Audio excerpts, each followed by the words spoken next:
पंजाब में Pakistan super league के 10वें एडिशन के लिए आर्मी और रेंजर्स की खिदमात तलब कर ली गईं। लाहौर, रावलपिंडी और मुल्तान के लिए स्पेशल सर्विसेज ग्रुप के कमांडोज और आर्मी एविएशन के हेलीकॉप्टर्स की खिदमात भी तलब की गई हैं। इस पर हम बात करेंगे डॉन न्यूज़ के रिपोर्टर अली वक़ार से। अली वक़ार, बताइएगा मजीद क्या डिटेल्स हैं, कितनी बड़ी तादाद में आर्मी अपने फ़राइज़ अंजाम देंगे?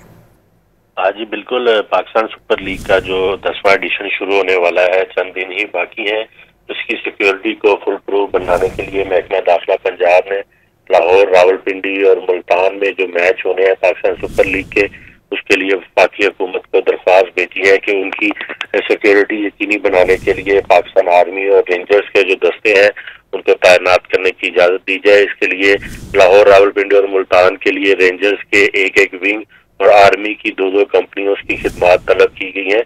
तीनों जो स्टेडियम्स हैं यहाँ पर जो है स्पेशल सर्विसेज ग्रुप के कमांडोज, आर्मी एविएशन के हेलीकॉप्टर्स की खिदमात भी तलब की गई हैं, ताकि जो क्रिकेट टीमें हैं और जो मैच ऑफिशियल्स हैं जिसमें गैर मुल्की खिलाड़ी और गैर मुल्की ऑफिशियल्स हैं, उनकी सिक्योरिटी यकीनी बनाने के लिए फजाई निगरानी भी जो है वो भी की जाएगी। इसके हवाले से कहा गया है कि ये 6 अप्रैल से 19 मई तक ये रेंजर्स और पाकिस्तान आर्मी की खिदमात जो है वो तलब की गई है। जी बहुत शुक्रिया, आप हमें अपडेट कर रहे थे अली वक़ार।